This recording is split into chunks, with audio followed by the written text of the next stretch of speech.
book, 7 Things You Can't Say About China, Senator Tom Cotton. Senator, I don't usually associate you with Hollywood and issues, but this time it actually crossed over. And it really matters, doesn't it?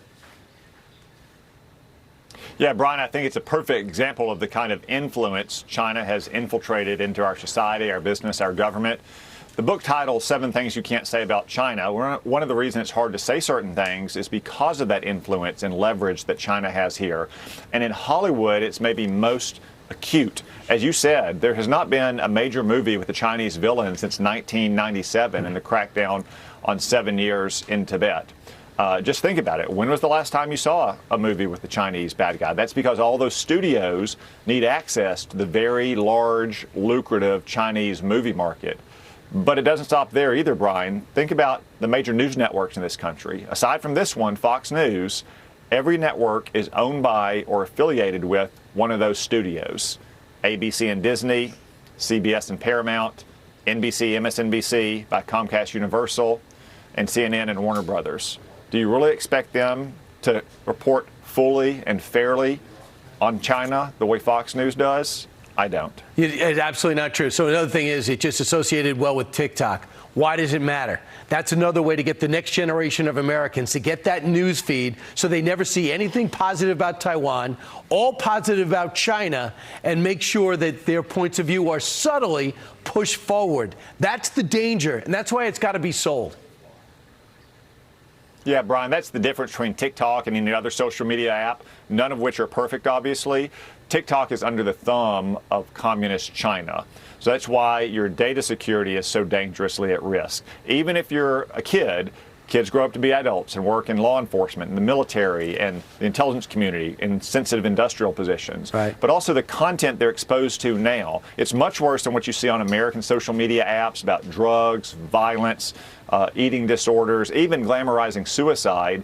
And of course, there's the communist propaganda. Don't go on TikTok and expect to hear about Christian persecution in China, or Taiwan, or Hong Kong, or Tibet, just like the new DeepSeek AI search engine from China. What you will find is more Chinese communist propaganda promoting China, in addition to other kind of content that's dividing our society, like the anti-Semitism that is awash on TikTok. And in your book, these are subtle ways of attacking America, but they also talk about how to attack America. They are building up a military to fight us. Here's an excerpt for those people who think religion matters in every society. How about this? President Xi has intensified the party's anti-Christian crusade in recent years, you write in your book, banning kids from attending church, eliminating Sunday schools, requiring school children to sign pledges to remain an atheist. A clear attempt to wipe out Christianity from the next generation. The party also banned online retailers from selling the Bible, torn down thousands of crosses, demolished untold growing number of churches, and party members have forced Christians to replace images of Jesus and Mary with portraits of President Xi and local communist bosses. I can go on. This is how farcical and how maniacal these people are. Not the people of China, but the government. Yeah, Brian, I think it's important to remember that the Chinese people are the first and the worst victims of Chinese communism going back 100 years. I think many Americans are surprised to learn that China is one of the largest Christian nations in the world, up to 100 million Christians there, and they all face persecution.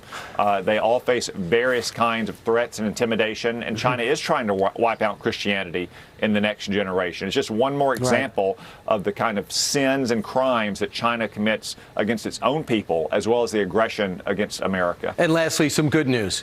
Really coincides with Secretary of Defense Hegseth.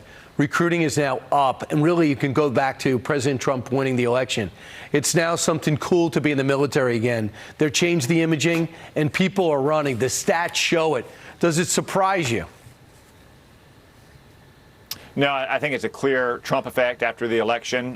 Recruiting started going up. I think Secretary Hegseth is prioritizing recruiting as well.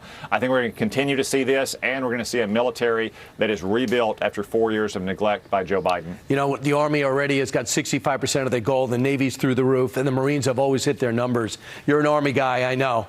But it's just good news that people still care about the country. Thanks so much, and congratulations on the success of the book. Senator Tom Cotton, appreciate it.